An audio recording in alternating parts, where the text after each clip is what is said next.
In 1519, the 24-year-old King Francis began the grandest palace construction in history. The plans likely belonged to Leonardo da Vinci, but were either lost or deliberately destroyed. The king was captured in Italy in 1525. 1,800 workers were left idle. Half-built walls stood abandoned. When he returned, he was a changed man. "I am the king," he said, and ordered the plans redrawn. Finished stonework was torn down and rebuilt. It took 28 years. Hundreds of millions of euros were spent. Workers died of malaria. On the roof, 282 chimneys, a 40-ton tower, lifted using hamster wheel technology.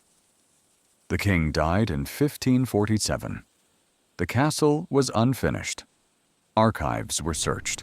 He had spent a total of 73 days in his own palace, and on the ceiling, among 400 carvings, a single F faces the wrong way. Leonardo's signature? Unknown.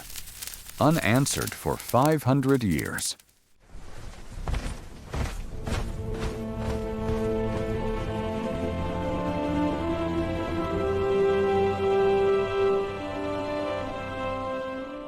Construction is ongoing. The foundation is finished, walls are rising, the staircase is taking shape, and the king goes to war in Italy. The rivalry between France and Spain, the Habsburg Empire, the balance of power, all important. But the real point is this: when Francis ascended the throne at 24, he said, "I will be Emperor of Europe." He meant it. And in 1524, this ambition drove him once again into an Italian campaign. The Battle of Pavia, February 1525. The French army was defeated. The king was captured. He sat in a dungeon in Spain, in enemy hands, thinking about his half-built Chambord and his leaderless country. No money. No king. Construction stopped for 2 years. There were 1,800 workers on site. Suddenly, work was over. Some left. Some waited. Half-built walls, open roofs, unused piles of stone. Wind, rain, weeds. Nature enters every gap. In 1526, Francis was released, leaving his 2 young sons as hostages in Spain. They remained there for years. The father returned to France. The children stayed behind. When he returned, he was a different man. Imprisonment changes people. Perhaps more cautious, perhaps more bitter, perhaps simply more king-like. The reckless energy of youth was gone, replaced by rigid will, and his first order was, change the plans. Originally, the castle was symmetrical. 4 corners, everyone equal. The king's room was no different from anyone else's. Yes, deliberately. This was Leonardo's philosophy. Central symmetry, hierarchy-free space, rooms of equal size, equal position, equal light for everyone. A Renaissance challenge to the rigid class order of the Middle Ages. After returning from prison, the king disliked this. "I am the king," he said. "My wing will be separate, larger, higher. No one below me can stand on the same architectural level." And so the geometry of the project was broken. A corner was reversed, a new wing added, a large royal wing. Some windows were walled up because a new stone staircase now stood directly in front of them. Already completed stonework was dismantled and rebuilt. One trace of this change still exists: the basement latrine pits. When the tower was reversed, the sewage pipe emerged in the wrong place. The solution: they split the pit in 2, one large and one small. It still stands today, underwater, in darkness, a silent witness to an emergency change made 500 years ago. The most luxurious toilet in history went unnoticed for 5 centuries, until researchers entered it after the 2016 flood. Now we come to the most painful part. 1531 to 1534, the most intense years of the project. Quarterly expenditure, 60,000 tours livres. Let's pause. A cathedral at the time cost about 5,000 to 6,000 livres per year. Per year. Chambord spent 60,000 every quarter. That means a single quarter of Chambord cost 10 times a cathedral's annual budget. It was more expensive than all the other modern DNA construction double helix projects model in on the capital left, combined. and the centuries-old Chambord staircase on the Converted to right. modern Their money, identical spiraling hundreds of geometry reveals millions a of fascinating euros. parallel across time, Some a testament analysts to nature's estimate enduring even design. higher amounts. And this was not just the building itself. Sourcing materials was a nightmare. Slate roofing came from Angers, lead pipes from England, wooden beams from different forests, stone blocks from Tours. 220,000 tons, transported hundreds of kilometers by riverboats. River travel was not romantic. Boats moved slowly under heavy loads, advanced when the wind helped, waited when it didn't. When the river froze, they waited for months. Winter supplies spoiled during thaw. When floods came, like in 2016, boats got stuck in swamps. Reaching the shore wasn't the end. There were 4 kilometers between the river and the site. Tons of stone were hauled by carts over dirt paths. Wheels sank into mud. Blocks tipped over. Delays increased. 1,800 workers. This was the first time in history that so many workers were employed on a single project. And the king was impatient. One day, a group of boats failed to deliver 20,000 stone blocks on time. The king fined them. Delays were not accepted as excuses. Weather, river conditions, ice. These were not problems for the king. Only results mattered. Many workers died of malaria. The swamp bred mosquitoes. Mosquitoes carried plasmodium. Plasmodium killed humans. There were no antibiotics. If someone had a fever, you let them rest. Either they recovered or they didn't. Those who didn't were buried. The king paid compensation in measured amounts. In the archives, these appear as bonuses to encourage workers to labor more. How much of this money actually reached the workers and how much was taken by foremen is unknown. Humanity's great works were often built this way. Beautiful results, dirty processes. When you climb onto Chambord's roof, your mind stops. This is not a roof. This is a city. 282 chimneys, each with a different design. Some cylindrical, some angular, some spiral patterned, some plain. Between them are many staircases, passages, turrets. And at the very center, above everything, at a height of 56 meters, stands the Lantern Tower. This tower weighs 40 tons, the weight of a military tank. Stone, massive, driven into the sky. And on top of it, a fleur-de-lis, 1.5 meters tall. The royal emblem of France. It says, "Look at me," from the highest point. But how did they get this tower up there? A hamster wheel, literally. Large wooden wheels in which men walked. As they walked, the wheel turned. As the wheel turned, the rope was pulled. As the rope was pulled, the heavy load rose. A pulley system. One man could lift up to 4 tons this way.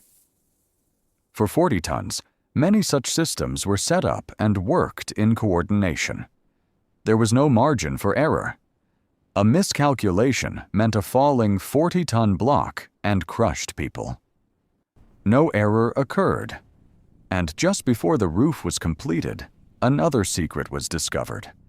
A hidden drainage system beneath the terrace floors. It was revealed during modern restorations. Under the flat stone paving, U-shaped tiles were arranged, channeling rainwater into 2 main pipelines, which then expelled it outside through gargoyles.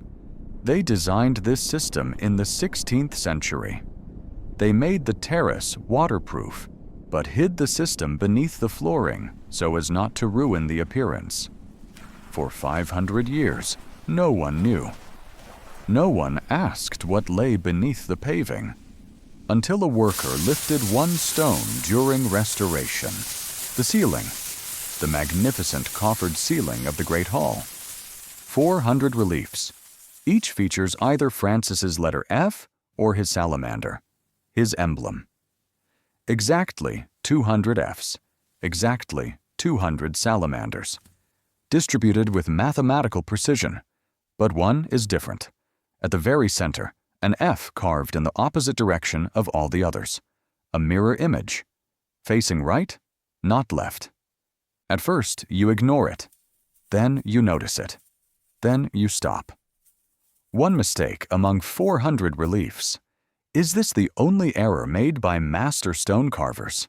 This map These marks people worked construction with sites zero across Paris. tolerance. Their combined The budgets same are people whose significant. staircase But this is proved the Chateau de perfect Chambord. under Its laser budget measurement. alone dwarfs them all. A stark Did they make a contrast in mistake? scale and historical Or spending. was it intentional? Leonardo wrote in mirror script. All his research notes were written right to left, not left to right. His entire life. The Codex Atlanticus is written this way from start to finish. Some researchers interpret this reversed F as his hidden greeting. I was here. I designed this. Even if the plans are gone, this mark remains. Another theory. It may be a symbol dedicating the building to God. This F does not look at people on earth, but upward. Such metaphors were not unusual in medieval and Renaissance architecture. There is a third theory.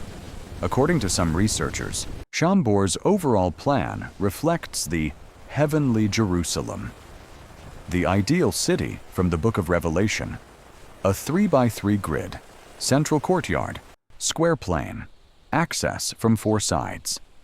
If Chambord is a form of sacred geometry carved in stone, then this reversed F may be the divine signature at its center.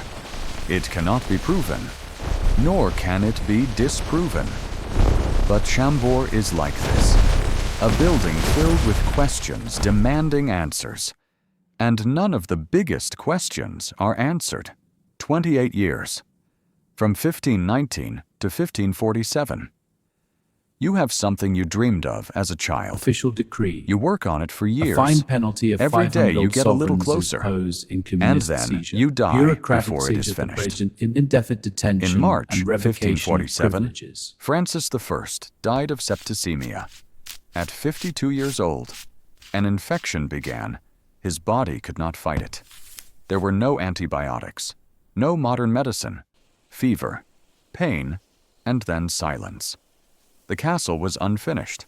The chapel wing was incomplete. The courtyard was not finished. Bare stone inside, unfinished decorations, empty frames. How many days did he spend in Chambord? Archives were examined, palace records, invoices, travel logs. It was calculated. 73 days. A 28-year project. Hundreds of millions of euros. 1,800 workers. Dozens of lives. 220,000 tons of stone. And the king lived in his own castle for a total of 73 days. Henry II continued it for a few years. Then it was abandoned, left incomplete. About 150 years later, Louis XIV took over. The Sun King, the man who built Versailles. He looked at Chambord, saw it was still incomplete, and finished it. He had the chapel built by Jules Ardouin Monsard. He covered the lower courtyard. He created larger gardens. But just as Versailles belongs to Louis XIV, Chambord belongs to Francis. One man began it, gave his life to it, never saw it. And then history moved on. Chambord is now ill. The tuffeau stone absorbs water, dissolves, and falls. 14,000 stones are constantly monitored. Some feel hollow when touched, solid on the surface, but internally eroded by years of water. A few years ago, a block fell. No one was on the roof. No one was injured, but it could have fallen on someone. Now Chambord has its own medical records. Every stone has a name, a condition, a risk level. Experts take samples, perform X-rays, install temperature sensors, measure humidity. This is not a stone doctor. It is a hospital team, and restoration is expensive. Repairing a single section, including scaffolding and restoration, can exceed 2 million euros. When you visit Chambord, you buy a ticket, and that ticket revenue goes toward these hospital costs. 1 million visitors per year. In a way, we all contribute to keeping this building alive. Francis never thought about this, of course. Tuffeau was beautiful, easy to carve, white. Long-term damage was not calculated, or it was calculated and ignored. Now it matters. When you look at Chambord, what do you see? A magnificent castle? Yes. The largest castle in France? Yes. The pinnacle of Renaissance architecture? Yes. But beneath that lies this, a project whose plans were lost or deliberately destroyed. 4 years spent only on foundations. Workers who died of malaria in a swamp. A king changed by imprisonment. A dream left unfinished and completed a century and a half later by another ruler. A genius's signature that can never be proven. And on the ceiling, among 400 reliefs, a single letter quietly facing the wrong way. And at the very top, 56 meters high, the lantern tower standing alone. 40 tons, the weight of a tank, lifted using hamster wheel technology. On top of it, a 1.5-meter fleur-de-lis resisting the wind. Chambord is not perfect. It is something far more interesting. A building What's that this shows doing at the here? same time what No humans way, can it's do hollow. and what they cannot. A Wow, building that tells look at the that. story of a genius who died before finishing his work. A king who altered it after imprisonment. Workers who continued while dying. A dream left incomplete and finally closed by someone who came 150 years later. No guidebook tells this much, because this story does not fit the perfect castle narrative. But this is the real one. And that reversed F is still there on the ceiling. No one can solve it. Maybe it doesn't need to be solved. Thank you so much for watching this episode of Medieval Reality.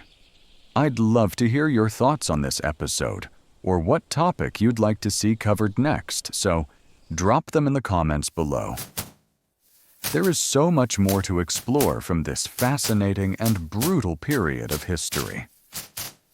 If you enjoyed the video, don't forget to leave a like and subscribe to the channel. As always, I'll see you in the next video.